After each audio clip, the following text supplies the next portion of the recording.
नमस्कार, आप देख रहे हैं जी राजस्थान न्यूज। आपके साथ मैं हूं पुरुषोत्तम वैष्णव। नमस्कार, आपके साथ मैं हूं Rahul Awasthi. News in views, जहां होते हैं तीखे सवाल, और आज हम पूछेंगे खेती की जमीन को लेकर के सरकार के दो मंत्रियों में जो ठनी है। कृषि मंत्री कहते हैं कि खेती फायदे का सौदा, और उद्योग मंत्री कहते हैं कि खेती का रकबा घटा है और ये हो गया है नुकसान का सौदा। तो बात करेंगे कि खेती जो राजस्थान की अर्थव्यवस्था की आधार है, रीढ़ की हड्डी है, उसके हालात क्या हैं। उसके अलावा हम बात करेंगे जोधपुर की उस पंचायत की जिसने एक बहादुर बेटी के परिवार के ऊपर दंड लगाया है। कौन है ये पंचायतें और कौन सा कानून, कौन सा संविधान इन्हें अधिकार देता है कि वो इस प्रकार के तुगलकी फरमान जारी करें। बेटी ने हिम्मत दिखाई बचपन में हुए ब्याह को नकारने की, और पंचायत ने कहा कि 16 लाख का मुआवजा दीजिए। उसके अलावा एक और तुगलकी फरमान की बात होगी जो निकाला है आम आदमी के मुख्यमंत्री होने का दावा करने वाले मुख्यमंत्री अरविंद केजरीवाल ने। दिल्ली के मुख्यमंत्री ने कहा है कि आप उनकी सरकार या किसी अधिकारी की मीडिया ने आलोचना करी तो वो उसके खिलाफ मुकदमा दर्ज करा देंगे। बड़े अजीब स्थिति है जो केजरीवाल सुप्रीम कोर्ट के अंदर एक याचिका पेश करके कहते हैं कि इस प्रकार के डिफेमेशन के जो धाराएं हैं उनको अबोलिश किया जाए, वही अपने अधिकारियों को कह रहे हैं कि पत्रकारों के खिलाफ मुकदमा दर्ज कराएं। उसके अलावा बात होगी एक अनोखी शादी की। अनोखी इसलिए क्योंकि केरल की इकलौती महिला मंत्री ने अपने बचपन के मित्र जो कि एक किसान है, सामान्य किसान से शादी रचाई है। हाँ, ये बेटी थी, महिला थी इसलिए रचा ली। हाँ, मंत्री जी अगर होते और अगर वो बचपन की ऐसी कोई मृत्यु होती तो शायद संशय है कि वो शादी होती या नहीं होती, लेकिन बेटी ने अपनी वादे को निभाया है। इन तमाम न्यूज पर लेंगे व्यूज। इस दौरान हमारे साथ मौजूद है हमारे संपादक और चैनल हेड पुरुषोत्तम वैष्णव साहब, और इसी के साथ जुड़ेगा एक बेहद खास पैनल भी। तो चलिए शुरू करते हैं news and views. News and views में आज हुक्का पानी बंद, मार डालने की धमकी, नहीं डरी जोधपुर की बेटी, बाल विवाह मानने से कर दिया इनकार। मीडिया की कथित मनमानी या आपकी मानहानि, चौथे स्तंभ पर बंदिश के सर्कुलर से भड़की बीजेपी कांग्रेस। केरल की मंत्री ने पेश की मिसाल, किसान से की शादी, एक दूसरे से किया वादा निभाया। न्यूज एंड व्यूज में न्यूज नंबर 1, कृषि मंत्री और उद्योग मंत्री में तनातनी, जीडीपी में खेती का घटा योगदान, मंत्री ने खेती छोड़ निवेश पर दिया जोर। खेती के रकबे को लेकर दो मंत्री आमने सामने हैं। दोनों के अपने अपने दावे और तर्क हैं। किसी को लगता है कि खेती में रोजगार खत्म हो गया, तो किसी को लगता है कि नहीं, निवेश की वजह खत्म होती खेती को बताने की कोशिश की जा रही। किसको सही माने साहब? देखिएगा, मुद्दा ये केवल सही है गलत का नहीं है। मुद्दा है कि सरकार के मंत्रियों की सोच सरकार की पॉलिसी को तय करती है। अगर सरकार का उद्योग मंत्री कहता है ठीक है, उनको उद्योग की बात करने का हक है, लेकिन कृषि मंत्री कहता है कृषि उनको करने का हक है। लेकिन क्या इन विरोधाभासी विचारों का सरकार की नीतियों पर प्रभाव पड़ता है क्या? चलिए पहले न्यूज देखते हैं, फिर चर्चा करेंगे।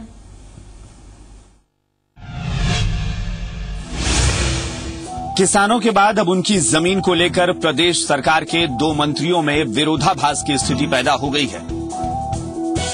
इनमें से एक उद्योग मंत्री गजेंद्र सिंह खींवसर हैं, तो दूसरे कृषि मंत्री प्रभुलाल सैनी। खींवसर के मुताबिक खेती का रकबा घटा है। दोनों मंत्रियों में विवाद की वजह है खेती। उद्योग मंत्री की माने तो लोगों का खेती से मोह भंग हुआ है, खेती रोजगार परक नहीं रह गई है।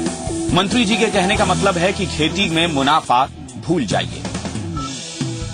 कृषि क्षेत्र के अंदर आप देखें कि किसी के पास 20 एकड़ खेत है और उसके 4 बच्चे हैं तो 5-5 एकड़ आ गया, और फिर उसके 2 बच्चे भी अगर हों तो वो 2.5 एकड़ आ गया। तो प्रोडक्टिविटी जो है एग्रीकल्चर की एक परिवार के लिए वो डाउन आती जा रही है, फ्रेगमेंटेशन हो रहा है। वहीं कृषि मंत्री उद्योग मंत्री के ख्यालों के विपरीत इसे तार्किक नहीं मानते। मंत्री के मुताबिक ये मात्र भ्रम है, हकीकत इससे बिल्कुल उलट है। राजस्थान में उत्पादन की दृष्टि से, उत्पादकता की दृष्टि से, गुणवत्ता की दृष्टि से राजस्थान में खाद्यान्न के क्षेत्र में किसी भी प्रकार की कमी नहीं आ रही है। और सरकार का यही प्रयास होगा, माननीय मुख्यमंत्री जी का यही विजन होगा कि हम प्रोटेक्टिव एग्रीकल्चर यानी कि संरक्षित खेती को बढ़ावा देंगे, ताकि कम खेती में भी लोग अधिक उत्पादन प्राप्त करके राजस्थान के हमारे जो उत्पादन के आंकड़े हैं उनको निश्चित रूप से कम ना हो, ऐसे प्रयास सरकार करें। मंत्रियों की इस बहस से किसान अलग है, अलमस्त है। उसे सियासी मंसूबों से कोई सरोकार नहीं। उसे बस मतलब इससे है कि उसकी फसल की वाजिब कीमत मिल जाए, बस। शशि मोहन शर्मा के साथ ब्यूरो रिपोर्ट, जी मीडिया। तो सब दोनों मंत्री क्या कहते हैं उससे हमारा कोई सरोकार नहीं। हमारा सरोकार यह है कि वास्तव में जमीनी हकीकत क्या है। क्या खेती आज की तारीख में पेट भरने लायक कमाई देती है या नहीं देती, और नहीं देती तो सरकार की उसमें क्या भूमिका होनी चाहिए। उद्योग मंत्री जी कह रहे हैं कि साहब खेती के अंदर अब कुछ बचा नहीं, क्योंकि बटाई ज्यादा हो गई, 2 के 4 बेटे हुए, 4 के 6 हो गए। अब परिवार आगे करे तो करे क्या, और अगर खेती पैदा भी करे तो ऊपर वाला जिस तरीके से अब कहर बरपा रहा, उसके बाद में वो खेती लाभ की बात तो छोड़िएगा, मृत्यु का कारण बन रही है। चलिए इस पर चर्चा करते हैं। चर्चा के लिए मेरे साथ रमेश मीणा जी हैं, कांग्रेस के विधायक हैं। मेरे साथ सलावत खान साहब हैं, भारतीय जनता पार्टी के वरिष्ठ नेता हैं। उसके अलावा ओम सैनी जी मेरे साथ वरिष्ठ पत्रकार हैं। चर्चा की शुरुआत में सलावत खान साहब से करना चाहूंगा। खान साहब, खेती वैसे भी कहते हैं कि बड़ा परिश्रम का, बड़ी मेहनत का, और बाद में एक लाइन और जोड़ दी जाती है कि भाग्य का खेल है, भाग्य ठीक हुआ तो खेती अच्छी हो जाएगी। तो उद्योग मंत्री जो कह रहे हैं उससे आपकी सरकार का सरोकार है, उससे क्या आप सहमति रखती है आपकी सरकार? सर, उद्योग मंत्री जी ये कह रहे हैं कि जो पहले बड़े परिवार होते थे, खेतियां 100-100 बीघा एकड़ जमीन होती थी, तो आज डिवाइड होने से लोगों के पास कम हो गई। उनका ये है, तो आज खेती में जो मेहनत और लागत है वो किसानों को बहुत ज्यादा लग रही है, और जैसे नुकसान हो जाता है तो किसानों को बड़ी परेशानी है। और किसान एक रीढ़ की हड्डी है, उसके बगैर जितना भी अपना है पूरा भी काम, जो बीज का, भंडार का, तेल, पानी, जितना भी खेती से ही धान, पानी, अनाज, सब्जियां, जो भी राशन है, कोई भी चीज, और किसान एक रीढ़ की हड्डी है, उसके बगैर जितना भी अपना है पूरा भी काम, जो बीज का, भंडार का, तेल, पानी, जितना भी खेती से ही धान, पानी, अनाज, सब्जियां, जो भी राशन है, कोई भी चीजें हैं, वो खेती से उत्पाद होती है, और खेती से पूरी दुनिया चलती है। खेती नहीं है तो पूरी जान भी नहीं है, उसको कुछ नहीं मिलेगा अपने को। फ्रूट, सब्जियां, जितनी भी सब खेती में, पूरी की पूरी एक एक चीज ऐसी है जो खेती में पैदा होती है, जमीन में होती है। तो उसके लिए उन्होंने कहा कि बंटवारा होने से लोगों को किसान क्या करे अब, और किसान करे क्या? जो खेती के हालात हैं उसमें तो स्थितियां बड़ी दर्दनाक हो गई। सरकार को योजनाएं उसी हिसाब से बनानी पड़ेगी। किसान, बस सरकार किसानों के साथ है। किसान है वो एक पूरे 80% पूरे हिंदुस्तान में और राजस्थान में सभी जगह किसान ही आज पूरे देश को, प्रदेश को, सबको चला रहे, क्योंकि किसान के बगैर कुछ नहीं है। और आज उसी से जानवर पैदा होते हैं, उसी से जो जो एक चीज भी अपन नहीं कह सकते कि किसान के बगैर ये चीज अपने को मिल जाएगी, क्योंकि किसानों के थ्रू ही अपने खाने को, पीने की जो भी चीजें टोटल वहां से उत्पाद होती है, वहां से मिलती है। और उसी से देश का, जैसे अभी ये ओलावृष्टि हुई, इससे नुकसान हुआ, इससे मार्केट में भी असर पड़ा, पूरे हिंदुस्तान में, प्रदेश में असर पड़ा। तो किसानों को सरकार जितना भी सहयोग जरूरत तो इस बात की है ना कि कृषि के साथ में ऐसी भी व्यवस्थाएं करी जाए जिससे कि रोजगार का इंतजाम होए, जो किसान का बेटा उसका पेट भर पाए। सरकार की तरफ से स्किल डेवलपमेंट की कोशिशें हो रही है, सरकार की तरफ से रोजगार उन्मुख ट्रेनिंग देने की कोशिश हो रही है। अगर वो ठीक ढंग से तेज गति से आगे बढ़ेगी तो खेती जो कि परिवार के सदस्यों के बीच में बढ़ चुकी है, बाकी के लोग खेती की संभाल सकते हैं। जो नया युवा निकला स्किल डेवलपमेंट के माध्यम से अपना रोजगार पा सकता है। खान साहब, बिल्कुल, जो खेती आज जो कर रहे हैं नए डेवलपमेंट की तरफ से गवर्नमेंट उनको सहयोग भी कर रही है, लोन भी दे रही है, कई चीजें सुविधा भी दे रही है, उससे और भी बढ़ावा देगी गवर्नमेंट। जो किसानों की समस्या का समाधान किया जाएगा। और जैसे प्रभुलाल जी सैनी जी जो पूरे रात दिन एक कर रखा है, माननीय मुख्यमंत्री जी लगे हैं, सभी लगे हैं, क्योंकि किसान के घाटे में जाने से पूरे देश में, प्रदेश में बहुत लाभदायी है। रमेश मीणा जी हैं मेरे साथ, कांग्रेस के विधायक हैं, मैं उनको एक बार जोड़ना चाहूंगा। रमेश जी, जो हालात इस साल हुए उसमें तो वास्तव में लगने लगा है कि साहब खेती से काम नहीं चलने वाला।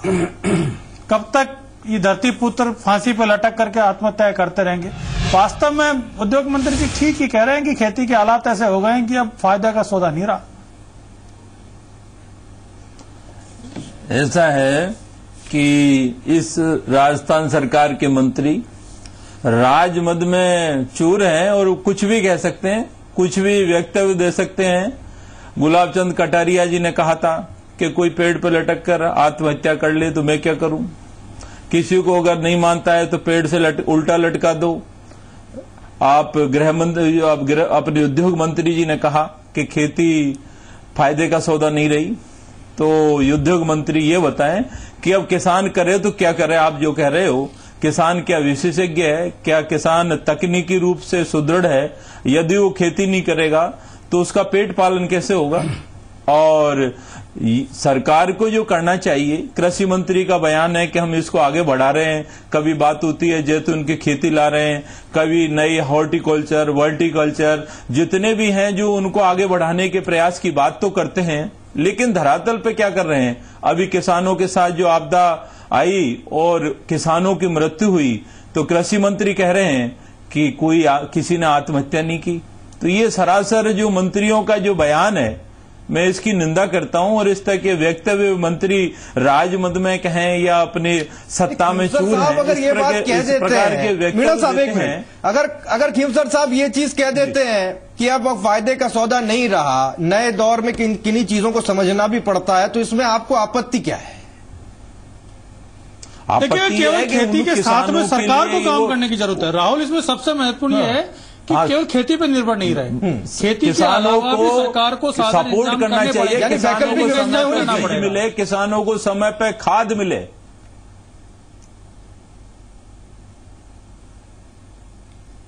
ये चीज कही है ना कृषि मंत्री ने। ओम सैनी जी हैं, ओम सैनी जी, इस साल जो हालात है उसमें तो वास्तव में लोग कहने लगे कि भैया ये खेती है या जीवन को संकट में डालने का साधन उद्योग हो गया। देखिए पुरुषोत्तम, और सरकार को इसके लिए सोचना पड़ेगा। रहा है कि दोनों मंत्री है, नहीं, मैं बता रहा हूं कि दोनों मंत्रियों को नीति आयोग के माध्यम से कुछ समझाया जाना चाहिए कि विकास का जो मॉडल सरकार ने स्वीकार किया है उसके अंदर उद्योग कैसे लगेंगे और कृषि कैसे आगे बढ़ेगी।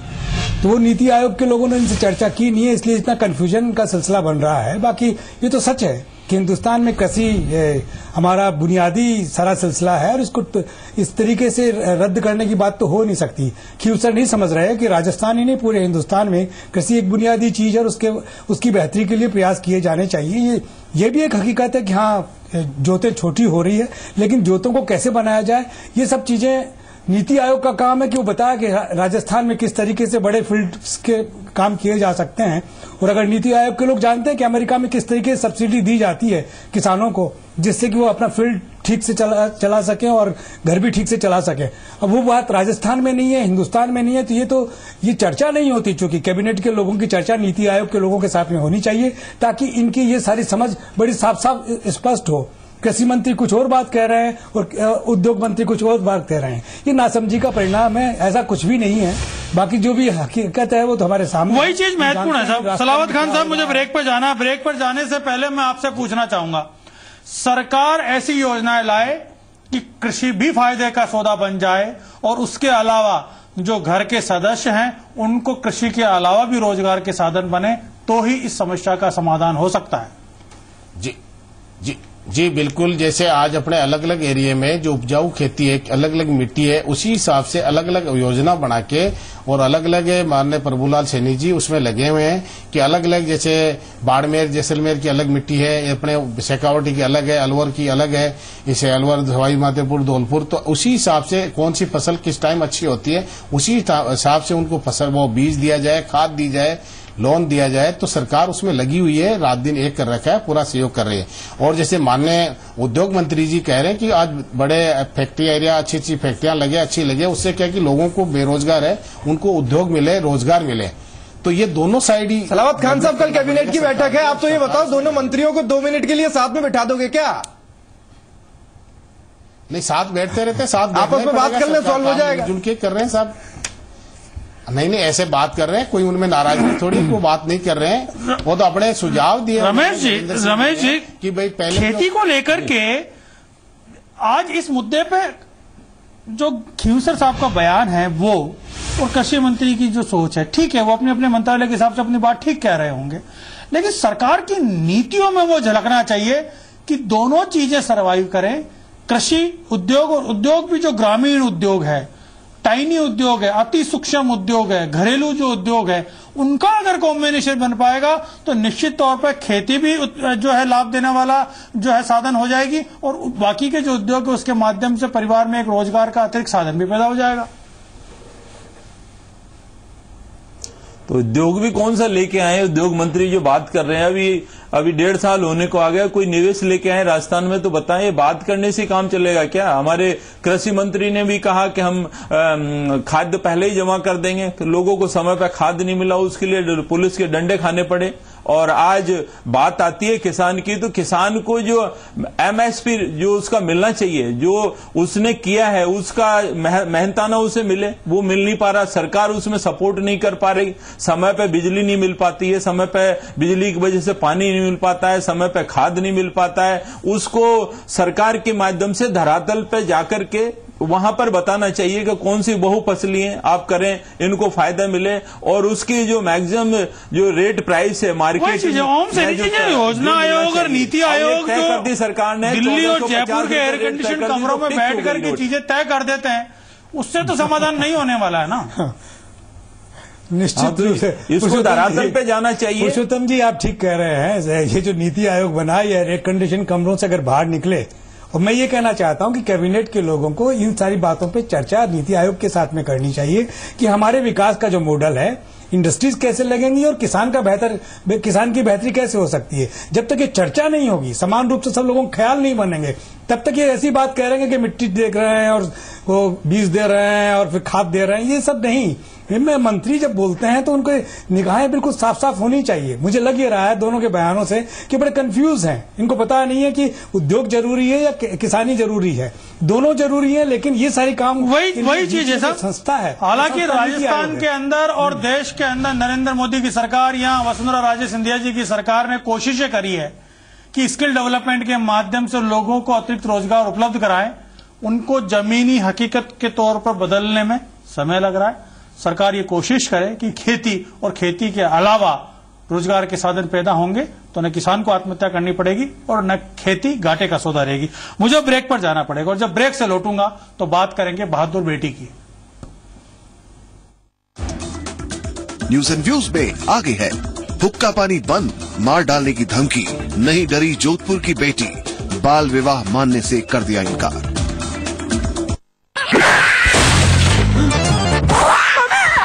इतने से पर है और तू मुझे कितना उड़ा रहा है? मैं तो बस चिल कर रहा था। इन कपड़ों में ऐसे चिल नहीं रे बाबा, बाहर आ जा और इनको उड़ा। चल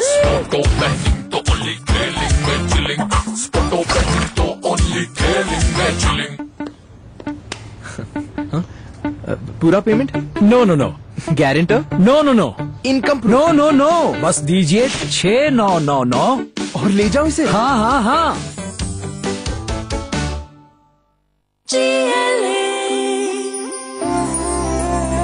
जो लक्ष्य चुना था समझ आने लगा है,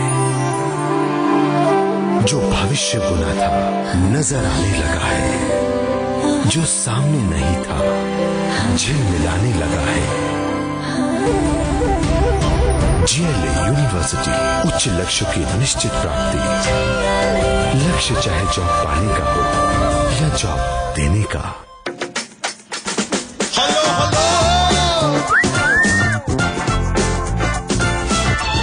इतना स्टाइलिश की सीटी तो बजेगी अपने आप। स्टार सिटी प्लस और इसका 110 सीसी इको थ्रस्ट इंजन में बेहतरीन पिकअप, स्टाइल से नया TVS star city plus, style का नया स्टार।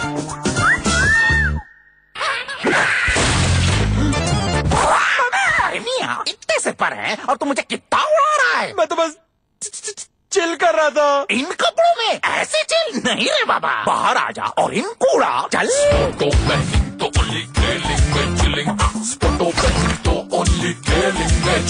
हाय भैया कह रहे हैं कि बाइक बहुत मस्त है। Thank you. माइलेज पूछ रहे हैं। ओह 87। 87 के MPL वाला TVS स्पोर्ट बरसों चलने वाले ड्यूरा लाइफ इंजन के साथ ये है माइलेज का बाप। अब मजे करो आप।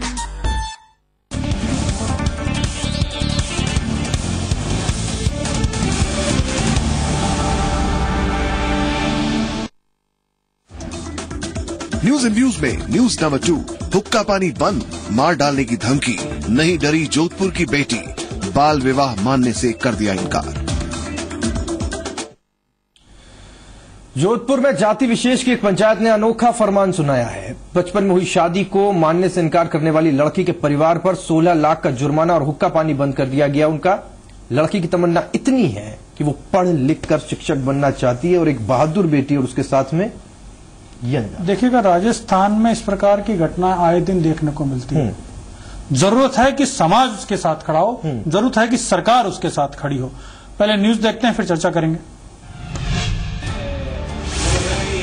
बेगानी शादी में अब्दुल्ला दीवाना, ये तो आप जानते हैं, लेकिन कितना दीवाना, अब इसे समझ लीजिए। यहाँ एक नहीं कई अब्दुल्ला हैं। मामला जोधपुर का है, जहाँ एक लड़की की हिम्मत को सलाम करने की बजाय पंचायत तालिबानी फैसला सुना चुकी है।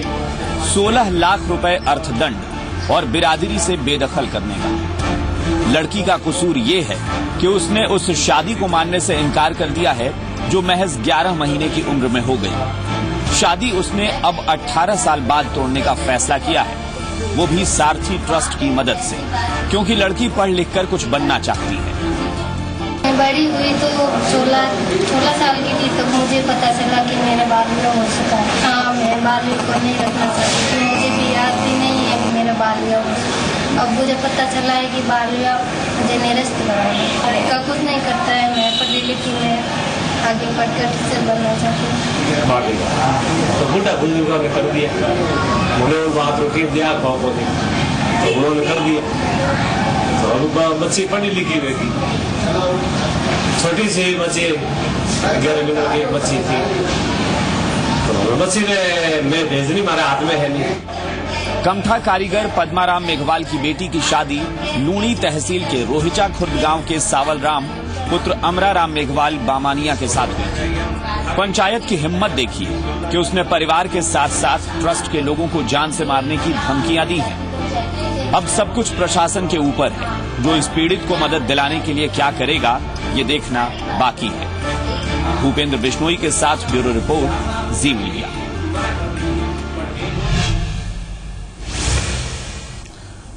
तो सर, जब कानून राज नहीं था तो ये पंचायतें समाज को संरक्षण देने के लिए, समाज में न्याय करने के का एक साधन हुआ करती थी। लेकिन यही पंचायतें अब समाज के लिए संकट बन गई है। जिस पंचायत को इस बच्ची के साथ खड़ा होकर के मजबूती से इसका साथ देना चाहिए था, वो इस गरीब परिवार को कहती है कि 16 लाख का दंड दीजिए। क्या हो रहा है, आइए इस पर चर्चा करते हैं। चर्चा के लिए तीनों मेहमान मेरे साथ बने हुए। उसके अलावा मेरे साथ में जय बहादुर माथुर साहब भी जुड़े हैं, जो कि बाल अधिकार समिति के अध्यक्ष हैं। मैं इस चर्चा की शुरुआत बाल अधिकार समिति के जो अध्यक्ष माथुर साहब उनसे करना चाहूंगा। माथुर साहब, इन सब प्रकार की जो घटनाएं, जो बचपन में शादी हुई थी, 18 साल बाद में लड़की तोड़ना चाहती है, कानून इन सबको लेकर के क्या कहता है?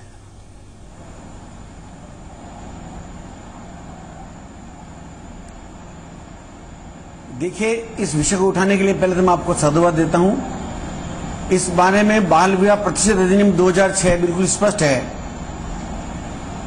इसमें बाल विवाह, ये तो सर्वविदित है कि बाल जो 21 साल से 21 बाल विवाह के लिए 21 साल का होना जरूरी है पुरुष के लिए, और 18 साल की लड़की होना जरूरी है। और बाल विवाह करना, करवाना या प्रमोट करना, ये भी एक अपराध है बिल्कुल। तो ये जो बाल विवाह करने के लिए प्रमोट करते हैं, ये पंचायत जो फैसला लिखा है, वही बात है साहब। एक तो अपराध किया, बाल विवाह कराया, अब अगर बच्ची बड़ी हो इसको ठुकराना चाहती है तो पंचायत का दंड। सलावत खान साहब हैं, भाजपा के वरिष्ठ नेता। खान साहब, आपकी सरकार क्या सो रही है? आपके प्रदेश के गृह मंत्री कहते हैं कि कानून की पालना ना करे तो उल्टा लटका दो। ऐसी पंचायत को उल्टा लटकाओ तो थोड़ा उनको लगेगा कि उनकी बात का असर हुआ है। नहीं साथ पूरी नहीं, बिल्कुल बिल्कुल इस पंचायत के खिलाफ कार्रवाई की जाएगी। जैसे डूंगरपुर बांसवाड़ा में एक ऐसा हुआ था लेडीज के साथ, और आज इस बच्ची के साथ जो अन्याय हुआ है कि आज बच्ची रहना नहीं चाहे, उसमें अपनी मर्जी से रहना चाहे, जबरदस्ती कोई कानून थोपा नहीं जाए, तो ऐसा समाज और सब जो संगठन बना हुआ है, इसके ये अपराधी के आते हैं, इनके खिलाफ सरकार पूरी कार्रवाई की जाएगी और बच्चे को न्याय दिलाया जाएगा, इसमें कोई शक नहीं है। और ये जो ऐसी पंचायतें होती है समाज सुधार के लिए होती है, उल्टा काम कर रही है जो ऐसी पंचायतें और ऐसे ग्रामीण जो संगठन बना रखे हैं, इनके खिलाफ कार्रवाई की जाएगी जरूर हर हाल में।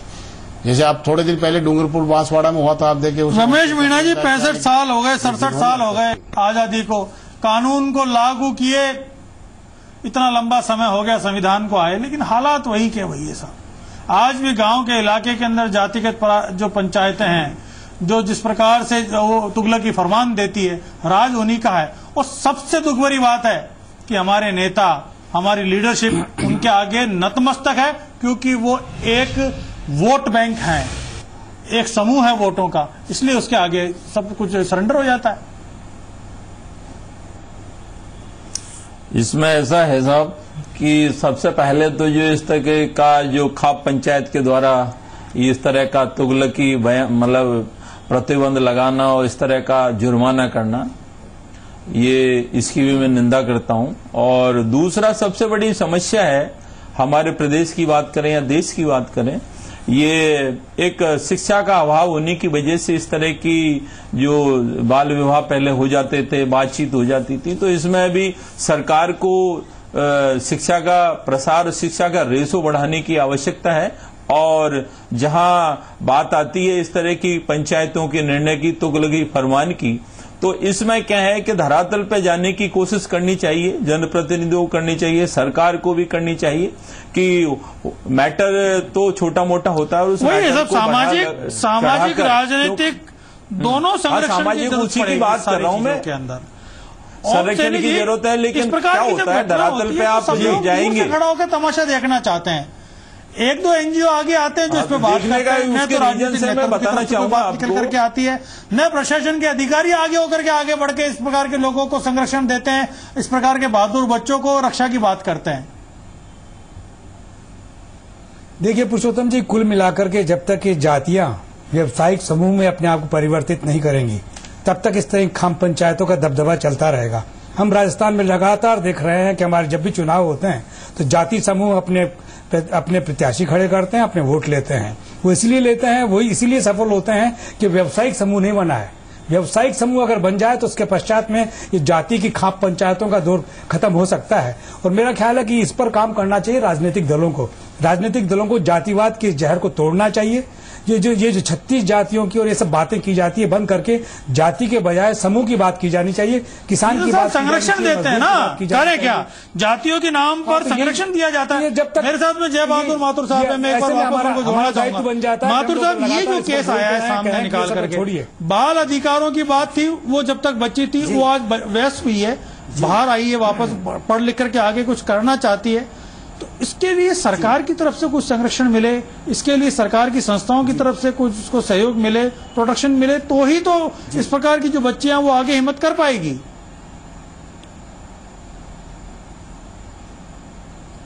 देखिए, ये सरकार और प्रशासन बिल्कुल सजग है ऐसे बाल विवाह रोकने के लिए, और सरकार ही नहीं बल्कि अब तो राजस्थान उच्च न्यायालय, जिला विधि सेवा प्राधिकरण, राजस्थान राज्य विधि सेवा प्राधिकरण अजमेर में बहुत ही तत्पर है। बाल विवाह रोकने के लिए गांव-गांव वैन जाती है और बाल विवाह बहुत कम हुए हैं। ये बाल विवाह होने का कारण अशिक्षा है साहब, अशिक्षा है। और अब बाल विवाह रोकने के लिए कितने बाल विवाह हो गए, सरकार रोक पाई क्या? प्रथम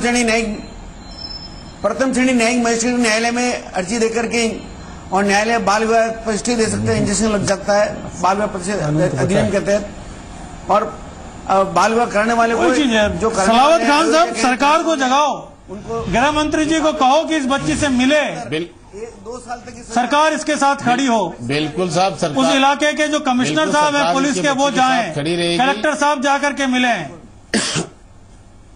जी बिल्कुल, पूरी सरकार उनके साथ रहेगी, बच्ची के उनको न्याय दिलाएगी, उनके साथ अन्याय नहीं होने दिया जाएगा हर हाल में। यानी आप आश्वस्त कर रहे हैं ना? मैंने आश्वस्त नहीं, पूरा सहयोग। अरे साहब, हमारी सरकार से यही अपील है, और सरकार के जो भी नुमाइंदे हमारा कार्यक्रम देख रहे हैं, अच्छा हो कि वो इस लड़की के साथ जाकर के अपना एसोसिएशन दिखाए, और जो इस प्रकार के तुगलकी फरमान देने वाली जो पंचायतें हैं उनको सबक सिखाए। मुझे अब एक ब्रेक के लिए जाना होगा, और जब ब्रेक से लौटूंगा तो एक और तुगलकी फरमान की बात करूंगा जो दिल्ली से आया है।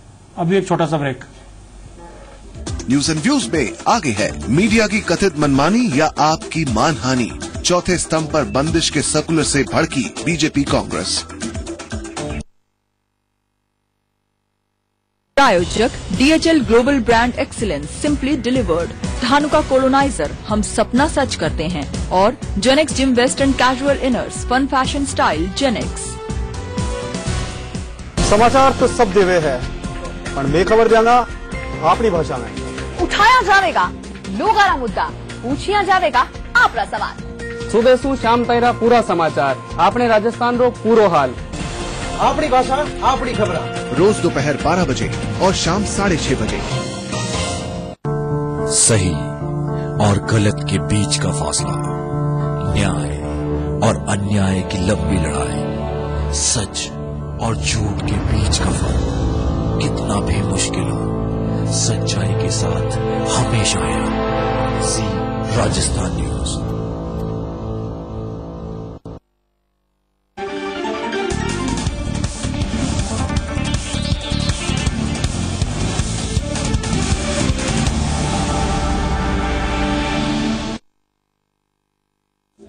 न्यूज एंड व्यूज में न्यूज नंबर 3, मीडिया की कथित मनमानी या आपकी मानहानि, चौथे स्तंभ पर बंदिश के सर्कुलर से भड़की बीजेपी कांग्रेस।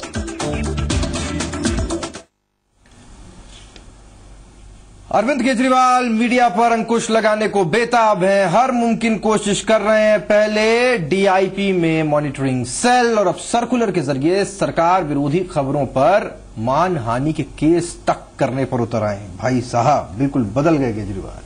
ये वही केजरीवाल है जिन्होंने सुप्रीम कोर्ट के अंदर याचिका लगा रखी है कि जो मानहानि की जो धाराएं 499, 500 इन सबको अबोलिश कीजिए। और अब ये कह रहे हैं कि सब पत्रकारों को धमका रहे हैं। चलिए पहले न्यूज देखते हैं फिर बात करेंगे।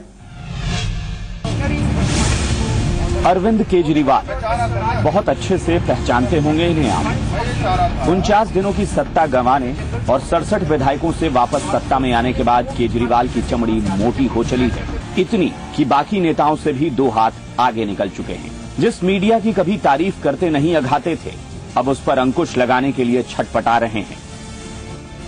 यही वजह है कि सर्कुलर जारी कर सरकार और उससे जुड़ी कार्यदायी संस्थाओं की छवि खराब करने वाली खबरों पर प्रिंसिपल सेक्रेटरी होम की इजाजत लेकर मानहानि का केस करने का हुक्म सुना चुके हैं। इसके पहले केजरीवाल ने मीडिया के लिए डीआईपी में मॉनिटरिंग सेल बनाने की हरकत भी की। हालांकि केजरीवाल के इस कदम की चौतरफा निंदा हो रही है।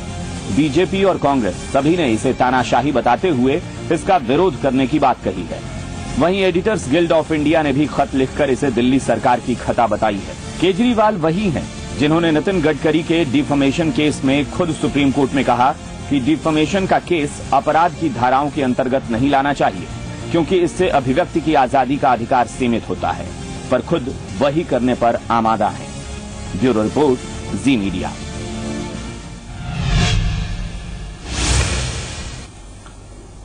आप तो ऐसे न थे।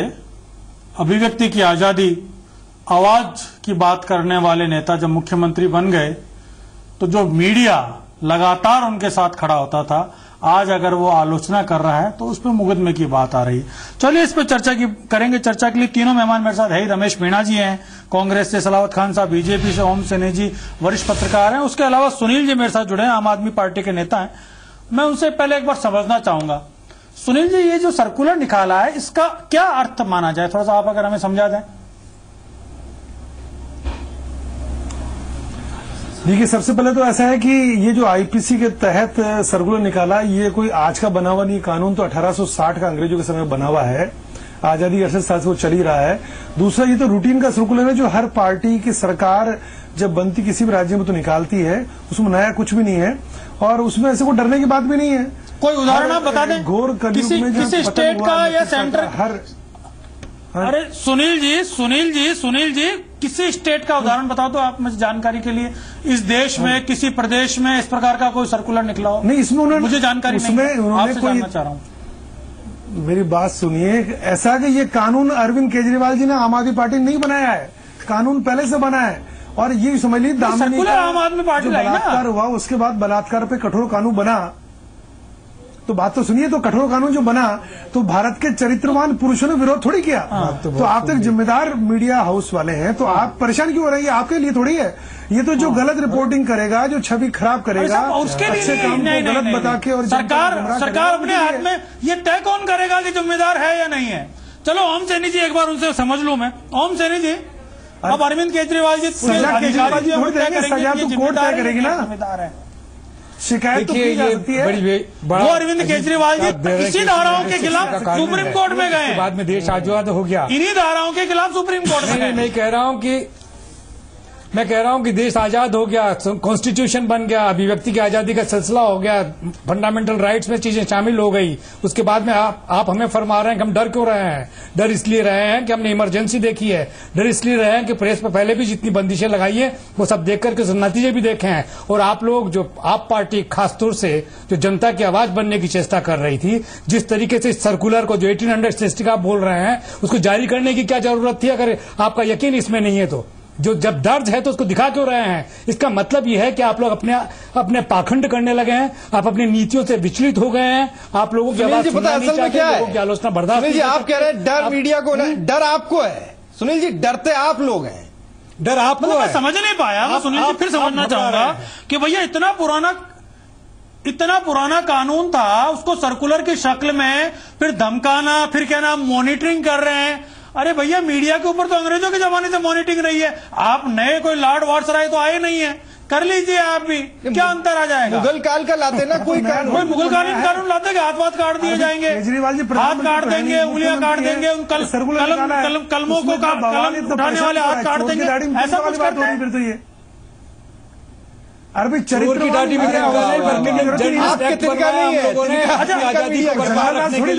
आप लोग जो बड़े आजादी के आजादी की लड़ाई आप लोग क्या करेंगे? आप किस तरीके से अच्छी रिपोर्टिंग कर रहे हैं, भारत के प्रति कर्तव्य निभा रहे हैं, अच्छे सजग प्रति का काम कर रहे हैं। अच्छा आग्रवाल साहब, अच्छा रिपोर्टिंग सरकार करेगी, आपकी मेहरबानी से। सुनील जी सरकार क्या करेगी? रिपोर्टिंग क्या हो? मेहरबानी से नहीं कर रहे हैं। एक मुख्यमंत्री तय करेगा कि क्या रिपोर्टिंग हो, एक मुख्यमंत्री तय करेगा। वो अभिव्यक्ति की आजादी है। जिस पार्टी के अंदर एक शब्द बोलने वालों को बाहर का रास्ता दिखा देते हो, जिसके ऊपर केवल हिटलरशाही के आरोप लगते हो, जिसके ऊपर जो पार्टी छोड़ता है वो नेता हिटलरशाही के आरोप लगाता है, अराजकता के आरोप लगाता है, वो नेता तय करेगा कि मीडिया क्या रिपोर्ट करे। कितने झूठ बोलते हैं आप लोग। अरे ये तो वो आदमी जो केवल पाखंड करता है, जो जिसके ऊपर केवल अराजक होने का आरोप लगता है, आप तो जो आदमी केवल खुद को प्रूव करने में लगा है, वो कितने झूठ बोलते हैं आप लोग। अरे ये तो वो आदमी जो केवल पाखंड करता है, जो जिसके ऊपर केवल अराजक होने का आरोप लगता है, आप तो जो आदमी केवल खुद को प्रूव करने में लगा है, वो आदमी तय करेगा। वो आदमी तय करेगा कि ये मीडिया सही है और ये मीडिया गलत है। क्या बात कर रहे हैं सुनील जी? आपको राजस्थान को पहचानते हैं, बहुत मान है, इतिहास लिख रहे हो आप जैसे लोग। आप तो अकेले चैनल हो जिन्होंने आप जैसे विधानसभा चुनाव के पहले एग्जिट पोल में भी आपने बताया कि बीजेपी आ गया, तो आप जिस तरह से गुमराह कर रहे हो जनता को। आपके एग्जिट पोल भी चलते आए, आप ही लोगों को बताएं। आप ही के अरविंद केजरीवाल के हमारे संपादक के बाद इंटरव्यू दे रहे थे। चुनाव आयोग जो है प्रचार पहले जनता को अपने इसको वोट देना। आप लोग गुमराह करते हैं। आप ही के मुख्यमंत्री केजरीवाल जी पोल और एग्जिट पोल दिखाकर आप लोगों को गुमराह किया। अरे सुनील जी, आप ही के मुख्यमंत्री हमारे यहाँ इंटरव्यू दे रहे थे, आप ही के मुख्यमंत्री हमारे यहाँ इंटरव्यू दे रहे थे, खुद गाड़ी चला के आए थे इंटरव्यू देने के लिए। हम आपको गलत इस्तेमाल करने की आदत छोड़ दीजिए, वापस ले हम आपको मुकदमा करेंगे। ये ड्रामा करना बंद कीजिए। भाजपा है हमारे साथ में, उनसे बात करते हैं एक बार। भाजपा के प्रतिनिधि हमारे साथ में, कांग्रेस के भी। आप क्या मानते हैं कि वो सलावत खान साहब समझदार नहीं है? उन्होंने ड्रामाबाज को वोट दिया। सलावत नहीं, दिल्ली के आपने जनता से संदेश लिया, आपने वोट लिया, आपने इसमें मैंडेट लिया जनता से। जनता को धन्यवाद देते हैं, आपने मैंडेट लिया जनता से। पानी कह रहे हैं। अच्छा सुनील जी, ये बता दो, कर रहे सही कर रहे हैं, उनको उजागर कर रहे हैं। आज जो मीडिया जो काम कर रही है, मैं एक बात नहीं समझ पाया, फिर अरविंद केजरीवाल जी सुप्रीम कोर्ट में क्यों गए? धन्यवाद। इन्हीं धाराओं के खिलाफ सुप्रीम कोर्ट में क्यों गए? कैसी काम कर रही है, क्योंकि वहां उनको खुद को तारीख पे जाना पड़ रहा है। आपने जिंदगी भर लोगों पे आरोप की राजनीति करी, एक को आप कभी प्रमाणित नहीं कर पाए, और अब आप इस पे, क्योंकि आप सरकार में हो, आपके भ्रष्टाचार के चिट्ठे खुलेंगे। आपके नेता जाकर के धमका रहे हैं लोगों को, आपके नेता लोगों को नौकरियों के लिए धमका रहे हैं जाकर के। जो अधिकारी खिलाफ बोल रहा है उसे निकाल रहे हैं बाहर, तो आप लोग मुकदमा दर्ज करेंगे। गजब कांग्रेस पार्टी है सर। रमेश मीणा जी, आप लोगों ने भी समर्थन दिया था इन लोगों को दिल्ली में सरकार बनाने के लिए। देखिए कैसा चिन्ह पैदा किया है। इमरजेंसी पार्ट 2 लेके आए हैं। मीडिया ये कह रहे हैं कि हमारा मुख्यमंत्री तय करेगा कि मीडिया क्या खबर चलाए। मीडिया नहीं हो तो देश का आज बहुत। अरे अधूरे राज्य का मुख्यमंत्री इमरजेंसी नहीं ला सकता है, ऐसा है? जो बस में था वो तो आपने कर लिया। अच्छा कानून। अब तो आप ये चाहते हैं पुलिस मिल जाए, हर मीडिया हाउस में पुलिस घुसेड़ दें, हर मीडिया हाउस को धमका करके आप बंद करा दें। तो दिखा सकता है ना इमरजेंसी। आप तो चाहते ही हो ना कि पुलिस आपको और दे दी जाए, आपको पुलिस दे दी जाए जिससे कि आप मीडिया हाउस से पत्रकारों को लोग हैं जो बदमाशी जो खिलाफ वाले उसको आप बाहर निकाल देते हो, उनको डरने की कौन कुछ बोलना चाह रहे हैं? डराने के लिए आपको डराने की थोड़ी है। आप तय करेंगे, वो आप तय करेंगे, आप तय करेंगे साहब। अच्छा सुनील जी एक चीज, मीडिया की दुकान आप चला रहे हैं वहां बैठ करके। सुनील जी एक बात बताएं, कोई दिल्ली जाए ना तो उसको कितनी सांस लेनी है, कितनी बार तय कर दीजिए ना आप लोग, तय कर दीजिए। ये चीज बता दें, कोई दिल्ली जाए किसको कितनी चीजें करनी है भी आप तय करेंगे। भाई इतनी सांस इतने कदम चल सकते हैं, उसके अलावा आम आदमी पार्टी के ये परमिशन लेनी पड़ेगी, वो भी चीजें तय कर दीजिए। 3 बार मुस्कुराएंगे, 4थी बार मुस्कुराएंगे तो जेल चले जाएंगे, आंखें फड़काएंगे, सब तय कर दीजिए। आप जनता को एक अधिकारी आपकी बात नहीं मानता, 67 सीट आई 70 में से, उसके बाद आप दिल्ली के एक भी उपलब्धि को। अरे साहब 400 सीटें थी और लोकसभा में राजीव गांधी की 400 सीटें थी। मेरे को संबंध नहीं है, आप बिना वजह उसको उछाल रहे हैं। अरे साहब कुमार विश्वास ने तो कुमार विश्वास तो बड़े महान आदमी है, हमारे राजस्थान का बेटा उनके खातिर चला गया। आप कांग्रेस का और बीजेपी का विकल्प बन रहे थे इसलिए चिंता कर रहे हैं। आपका ये हाल है क्या? इस पाखंड के साथ में आप विकल्प बनने जा रहे हैं क्या, जिससे हमें सीधा दबोचना चाहते हैं? ये मुद्दे की बात आगेवाल साहब थोड़ा समझिए, को दिखाया जो बोलना शुरू कीजिए, आप डरिए मत, पार्टी से निकल जाने का डर आपसे अच्छा है क्योंकि आप बोलते रहे। जनता मालिक होती है, जनता ने तय कर दिया। आपको जनता को ये क्या क्या था कि हम बेल लगाएंगे? जनता को हमने जनता से मैंडेट लिया आपने। अरे साहब आपकी वार्ड सभा करी क्या आपने? समझ जाइए सुनील जी, आपने वार्ड सभा करी क्या? में भी हम घुस जाएंगे। वार्ड सभा करके आपने अनुमति ली क्या? आप हर चीज में वार्ड सभा करते हो कि मीडिया ये लिखेगा, मीडिया ये नहीं लिखेगा, इसकी अनुमति भी आपने उनके वहां पे जाकर के वार्ड सभाओं में अनुमति ली होगी आपने, क्योंकि आपके।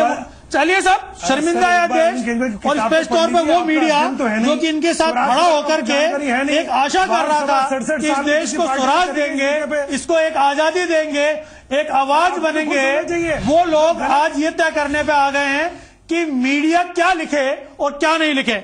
मुझे अभी माफी चाहता हूं, मुझे एक ब्रेक पर जाना पड़ेगा, समय हो गया है। लेकिन बड़ा दर्द है कि जिन लोगों ने आजादी की बात करी, जिन लोगों ने स्वतंत्रता की बात करी, और जो मुख्यमंत्री खुद इन धाराओं के खिलाफ सुप्रीम कोर्ट में जाके पाखंड करता है, वो मुख्यमंत्री कहता है कि कौन सही और कौन गलत मैं तय करूंगा। एक बात और जोड़ दें, ये वही मीडिया है जो सुनील आग्रवाल साहब को ये मौका देती है कि आप यहां पर आइए, हमें गाली दीजिए। ये हम ही नहीं, ये हमें स्वीकार है साहब, हम बात करेंगे और सबकी सुनेंगे। लेकिन बड़ा दुख इसलिए है कि जब कोई बहुत बड़ा सपना टूटता है तो वो चोट बड़ी गहरी होती है। अभी हम रुकेंगे एक छोटे से ब्रेक के लिए। इतनी सारी नेगेटिविटी के बाद में, इतनी बड़ी बुरी खबर सुनने के बाद में आगे में एक अच्छी खबर की बात करेंगे। छोटा सा ब्रेक। न्यूज एंड व्यूज में आगे है, केरल की मंत्री ने पेश की मिसाल, किसान से की शादी, एक दूसरे से किया वादा निभाया।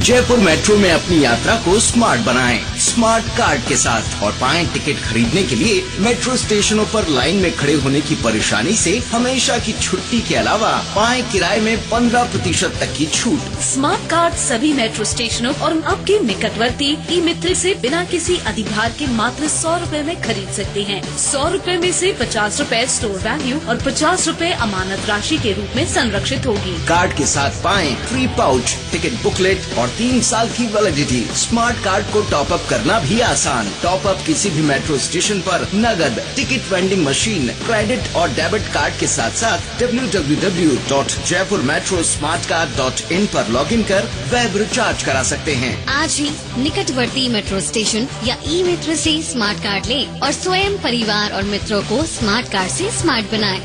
एक नए और प्रगतिशील राजस्थान के लिए आओ साथ चले। लक क्या होता है? लक हिम्मत है, लक ताकत है, लक प्यार है, जिंदगी है। लक्स कोजी, अपना लक पहन के चलो। हाय। भैया कह रहे हैं कि बाइक बहुत मस्त है। Thank you. माइलेज पूछ रहे हैं। ओह 87। 87 के MPL वाला TVS स्पोर्ट बरसों चलने वाले ड्यूरा लाइफ इंजन के साथ ये है माइलेज का बाप। अब मजे करो आप। 70% पानी से बने इस शरीर को चाहिए मिनरल्स। इसीलिए लाखों डॉक्टर्स का भरोसा है मिनरल गार्ड टेक्नोलॉजी वाला सिर्फ Aquaguard. Dish to HD+, maximum HD channels including your भाभीज फेवरेट। वो तो इतनी खुश है कि darling, cupcakes are ready. Cupcakes मेरे लिए तू ऑर्डर कर ले। अब क्रिकेट के साथ पाएं मैक्सिमम HD चैनल्स। आप भी हैप्पी और फैमिली भी। Roop Mantra ayurvedic face cream and face wash, इसमें है 12 खास आयुर्वेदिक जड़ी बूटियों का संतुलित मिश्रण। ये कोई कॉस्मेटिक नहीं, आयुर्वेदिक औषधि है। इतने से पर है और तू मुझे कितना उड़ा रहा है। मैं तो बस चिल कर रहा था। इन कपड़ों में ऐसे चिल नहीं रे बाबा। बाहर आ जा और इनको उड़ा। चल।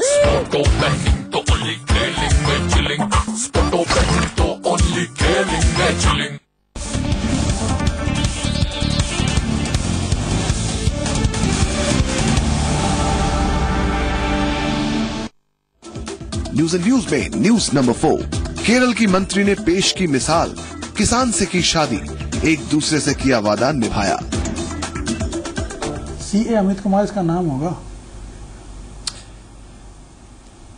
केरल में कैबिनेट मंत्री बनी दुल्हन, तो दुनिया भर में उनका नाम हो गया। शादी हुई तो पारंपरिक अंदाज में, लेकिन खबर बनी दूल्हे की वजह से, क्योंकि वो किसान है, खेती करता है। बचपन की दोस्ती को नए रिश्ते में अमली जामा पहनाया गया, जिसके गवाह बने मुख्यमंत्री समेत तमाम नेता। एक मिसाल पेश करती है ये शादी। मिसाल भी करती है और दूसरा बताती है कि महिलाएं कितनी कमिटेड हैं। इनकी जगह अगर कोई पुरुष नेता होता, मेरा यह मानना है कि वो मंत्री बने बाद में अपनी पुरानी साथी को भूल गया होता। चलिए पहले खबर देखते हैं, फिर चर्चा करते हैं। केरल में अनुसूचित जाति कल्याण और युवा मामलों की मंत्री PK जयालक्ष्मी की शादी सुर्खियों में है। वजह एक किसान CA अनिल कुमार से शादी करना। हालांकि दोनों बचपन के दोस्त होने के साथ ही नजदीकी रिश्तेदार हैं। शादी में मुख्यमंत्री ओमन चांडी, विपक्ष के नेता VS अच्युतानंदन और कई विधायकों नेताओं सहित करीब 1200 लोग शामिल हुए। दोनों परिवारों के बीच ये शादी 7 साल पहले ही तय हो गई थी। जयालक्ष्मी आदिवासी समुदाय से पहली मंत्री हैं। वो मनंथवाड़ी से विधायक हैं। कुन्नूर यूनिवर्सिटी से कम्युनिकेशन इंग्लिश में ग्रेजुएट। साल 2011 के विधानसभा चुनाव में उन्होंने CPM के KC कुन्हीरमण को हराया था। ब्यूरो रिपोर्ट, जी मीडिया। सब बड़ी कम मौके होते हैं जब राजनीति को लेकर के कोई सकारात्मक खबर आती है जिस पर चर्चा करते हैं। ऐसी ही खबर है। हालांकि केरला की राजनीति काफी साफ सुथरी मानी जाती है, वहीं से खबर निकल के आई है कि बचपन के मित्र से शादी करी। बड़ा सामान्य है, हर घर आजकल बड़ा आमतौर पर होता है, बचपन के मित्रों से शादी होती है। लेकिन स्थितियां वो बदल जाती है जब हम राजस्थान के परिप्रेक्ष्य में बात करते हैं। हमारे यहाँ बचपन के मित्रों को या बचपन में की हुई शादी को कुछ आला अधिकारियों ने सिर्फ इसलिए छोड़ दिया क्योंकि वो बचपन में की गई थी, अब वो बड़े अधिकारी बन गए। चलिए इस पर चर्चा करते हैं। चर्चा के लिए वही तीनों मेहमान मेरे साथ बने हुए, भाजपा से, कांग्रेस से वरिष्ठ पत्रकार हमारे साथ है। मैं चर्चा की शुरुआत ओम सैनी जी से करना चाहूंगा। सैनी जी, बड़ी सामान्य खबर है, लेकिन इसमें से जो मुझे एक संपादकीय नजरिया जो आया वो ये था कि एक तो राजनीति में अच्छी खबर मिलती नहीं, अब मिली है, और मिली यह है कि एक लड़की जिसने अपने इस वादे को निभाया, मंत्री बनी, मंत्री बनने के बावजूद अपने इस रिश्ते को इन्होंने एक अमली जामा पहनाया। अच्छी बात है। देखिए पुरुषोत्तम जी, एक बात ये समझ लीजिए कि केरल जो है हमारे देश का एक ऐसा प्रदेश है जहां एजुकेशन सबसे ज्यादा है, नंबर 1। नंबर 2, परंपरा के हिसाब से और समझ के हिसाब से वहां पर भी बड़े बेहतरीन रिश्तों का सिलसिला रहा है। ऐसी स्थिति में किसान के साथ में या किसी के साथ में जो बचपन के अपने संबंध हैं उनकी पवित्रता को बनाए रख करके और उसी पर अपने आप को प्रतिबद्ध कर लेना बड़ा सहज मुझे लगता है। मुझे अटपटा नहीं लग रहा है, लेकिन जब देश के उसमें संदर्भ में देखते हैं, जिस तरह का दृश्य आजकल हम लोग देख रहे हैं कि लोग शादियां सब राजस्थान के संदर्भ में देखूं मैं, राजस्थान में शादियां के 15-15, 20-20 साल में कई नेताओं ने और अधिकारियों ने सिर्फ इसलिए छोड़ दिया क्योंकि पत्नी कम पढ़ी लिखी थी। मैं उस परिप्रेक्ष्य में इस बात को करना चाह रहा हूं। राजस्थान में वो बड़ी खतरनाक, हमारे यहाँ राजस्थान की बात तो बहुत अलग है। हमारे यहाँ कुछ जातियां, कुछ इस तरह के अध्ययन भी हुए हैं और उस अध्ययन से पता लगा कि जैसे ही आप आईएएस बने या आईपीएस बने या आरएस बने या आरपीएस बने, उसके बाद में आपने अपनी बचपन की पत्नी को छोड़ दिया और उसके बाद में अपने कैडर की किसी लड़की के साथ में आप विवाह करना चाहते हैं। कुछ लोगों ने ईमानदारी बरती कि छोड़ने से पहले उनको बड़ा सेटल किया, उनकी अनुमति ली और शादी कर ली, और बाकी लोगों ने नहीं किया। इस पर बड़े बड़े शोध हुए, राजस्थान विश्वविद्यालय में इस पर एक शोध भी हुआ है। एक मुझे मालूम है कि किस तरीके से सारे विवरण उन्होंने पेश किए हैं। उसी परिप्रेक्ष्य में मैं बात कर रहा था। रमेश मीणा जी हैं। रमेश मीणा जी, आपसे सवाल इसलिए पूछ रहा हूं, आप भी समझ गए होंगे, आपके समुदाय की घटनाएं बड़े पैमाने पर हुई है और उन पर अध्ययन हुआ। विशेष तौर पर मैं माफी चाहता हूं, मैं कोई व्यक्तिगत नहीं बात कर रहा, लेकिन जब ये परिप्रेक्ष्य आया तो मुझसे जोड़ करके बात कर रहा हूं। ये जो बॉन्डिंग है, ये हमारे समाजों में क्यों नहीं? हम हमारी उन्नति के साथ में, हम हमारी उस अर्धांगिनी को साथ में लेकर के क्यों नहीं जा पाते? कहां अंतर है राजस्थान और केरल की संस्कृति में, और कहां अंतर है पुरुष और स्त्री की मानसिकता में?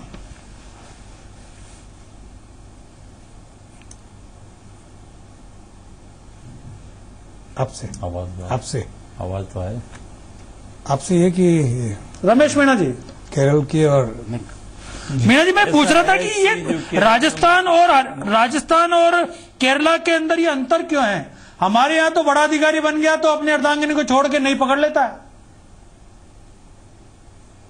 आपको जानकारी होगी कि केरल का जो एजुकेशन परसेंटेज कितना, राजस्थान का एजुकेशन परसेंटेज में कितना डिफरेंस है, वहां कितने साक्षरता है, कितनी से शिक्षा में कितना प्रचार प्रसार कितना आगे है। और दूसरा, उसने मंत्री ने जो शादी की है वो पढ़ा लिखा किसान और एक फार्म हाउस होल्डर, एक बड़ा किसान, और उसने सीए किया हुआ है। तो कोई ऐसा स्टेटस में कोई ऊंच नीच का फर्क नहीं आ गया है कि वही सीए नाम है उसका, के लेवल के सीए अनिल कुमार, ऐसा कुछ नहीं किया है। दक्षिण भारत में नाम होते हैं ना, सीए अनिल कुमार, वो पूरा नाम है उनका, जो भी इसमें सीए लिखा हुआ है। आप मैं शिक्षा की बात इसलिए नहीं बात आती है। तो अनिल कुमार एक पढ़ा लिखा है, इसकी जानकारी भी आपको होनी चाहिए। रमेश जी पढ़ाई की बात नहीं कर रहा, मैं बात कर रहा हूँ अशिक्षित लोग ऐसा नहीं करते। रमेश जी, मैं ये कह रहा हूँ अशिक्षित लोगों का मुद्दा नहीं है, अशिक्षित को तो मैं उसी पे आ रहा हूँ। सबसे बड़ी जो कमी है, मैं बात कर रहा हूँ लोगों की जो पढ़े लिख करके अधिकारी बन गए। किसी भी पढ़े लिखे लोग, ये किसी भी स्टेट को समझने की कोशिश कर रहा था। तो पढ़े लिखे लोगों की अभी थोड़ी देर पहले ही बात की है हमने, जिसकी आप शाबाशी दे रहे हो उस लड़की को जिसने शादी की है, पढ़ लिखने के बाद उसे समझ में आया कि ये गलत शादी हो गई मेरी। तो ये जवाब आपके पास ही है, अभी थोड़ी देर पहले आपने ही उस पर चर्चा की है। साहब, मैं बात कर रहा हूं कि अधिकारी बनने के बाद में यहाँ जो छोड़ा जा रहा है, जिस प्रकार की घटनाएं लगातार राजस्थान में होती है, उसकी एक तुलना अध्ययन में सामने ला रहा हूं कि कहीं हमारे रूट्स में है क्या, हमारी जड़ों में है क्या? नहीं, कहीं जड़ों में नहीं है। शिक्षा के अभाव की वजह से, जानकारी नहीं होने की वजह से जो है। और आज मैंने जो थोड़ी देर पहले आपने जो दिखाया, एक बहादुर लड़की की चर्चा की कि उसकी बचपन में शादी किसी और से हो गई, लेकिन वह पढ़ लिख कर को शिक्षित हो गई। नहीं, बचपन में गैर कानूनी थी। देखिएगा, आप शिक्षा, आप फिर इसको गलत दिशा में लेके जा रहे हैं। रमेश मीणा जी, आप फिर गलत दिशा में लेके जा रहे हैं। आप फिर इसको गलत दिशा में लेके जा रहे हैं। एक गैर कानूनी विवाह और एक विवाह जो कि ढंग से पारिवारिक जीवन गुजार रहे हैं। सवाल तो ये तरह की जो हुई है पहले, जो भी अभी भी काफी समाजों में प्रचलित है ऐसी व्यवस्था, लेकिन एक्चुअल में जो शादी एक छोड़ दी, ये गलत बात है और इसके खिलाफ कार्रवाई होनी चाहिए। सामाजिक कमिटमेंट की बात। सलावत खान साहब पर किस तरीके से सिखा रहा एक हमारे यहाँ के आदिवासी है, उस पर कितने निर्भर रहते हैं। आज ये बात एक निश्चित साहब, आज चाहे राजस्थान हो चाहे इंडिया हो, आदमी को अपनी इंसानियत नहीं भूलना चाहिए। चाहे वो IPS हो, IAS हो, चाहे मंत्री हो, चाहे प्रधानमंत्री हो, चाहे राष्ट्रपति हो, आदमी को जो अपने रिश्ते हैं, शादी हो गई, अब आज जैसे कोई IAS बनता, IPS बनता, कुछ भी बने, वो दुल्हन है, दुल्हन ही उसकी बहू रहेगी। और आज जैसे बाप है, बेटा पढ़ लिख के चाहे अधिकारी कुछ बन जाए, कुछ बड़े ओहदे पे चले जाए, कहाँ भी चले जाए, माँ बाप को माँ बाप का ही मान सम्मान, बड़े छोटों को बड़े छोटों का मान सम्मान, ये जो परंपरा है छोड़ने की, ये घटिया हरकतें हैं, ठीक है। नहीं है। मैं इसमें ये कह रहा हूँ, केरला के और राजस्थान के समाज में जो बुनियादी अंतर है वो ये है, सनी साहब, अंतर ये है, शादी करनी है या नहीं करनी है, चाहे कमिटमेंट कोई भी हो, इसे लेकर के किसी के फैसले पे, किसी के कमिटमेंट पर समाज या परिवार रिएक्ट कैसे करता है, उसके साथ खड़ा कैसे रहता है। बात वही है, समाज को यह आजादी देनी पड़ेगी और ये मानसिकता भी बदलनी पड़ेगी। हमारा इस खबर पर डिबेट या इस पर चर्चा का मकसद कोई नकारात्मक नहीं था। हमारा यह था कि अगर कुछ अच्छा हुआ है उसे स्वीकार करना चाहिए। और राजस्थान की तुलना हम इसलिए कर रहे हैं क्योंकि राजस्थान में आज भी गांव में हजारों बेटियां अपने पतियों का इंतजार कर रही है, जो कि अधिकारी बन गए और सिर्फ अधिकारी बनने के कारण से उन्होंने अपनी पत्नियों को छोड़ दिया। बेटी ने हिम्मत दिखाई, उसको प्रोत्साहन मिलना चाहिए। आज न्यूज एंड व्यूज में इतना ही। धन्यवाद आप सब मेहमानों का कि आप हमारे साथ आए, इस सारे मुद्दों के ऊपर आपने चर्चा में आपने भाग लिया, हिस्सा लिया। और दर्शकों आपका भी बहुत बहुत धन्यवाद। आप लोग देखते रहिए जी राजस्थान न्यूज। नमस्कार।